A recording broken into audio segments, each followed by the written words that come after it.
இன்றைக்கி நம்ம லவ் பற்றி பேசலாம். ஒருத்தர் மேலே ஒரு அட்ராக்ஷன், ஒரு அஃபெக்ஷன் வருதுன்னா அதுதான் ஒரு காதல், ஒரு அன்பாக மாறக்கூடியது.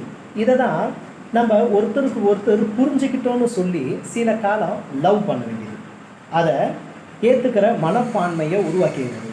ஆனால் இது எந்த இடத்துல உடையுது அப்படின்னாக்கா, ஒருத்தரை ஒருத்தர் அதிகமாக அடிமைப்படுத்தும் போது அந்த காதல் விரிசல் ஏற்படும்.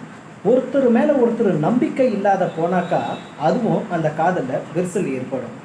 நான் என்ன நினைக்கிறேனோ அதையே தான் நீ செயல்பாடில் செய்யணும் அப்படின்னு என்னைக்கு முடிவு பண்ணுறீங்களோ அன்னைக்கு விரிசல் ஏற்படும். அதே மாதிரி ஒருத்தருடைய எண்ணத்துக்கு ஏற்ற மாதிரியே இன்னொருத்தர் கடைசி வரைக்கும் நடந்துக்கணும்னா அது முடியாத காரியம். இதுலேயும் ஒரு காதலுடைய விரிசல் ஏற்படும்.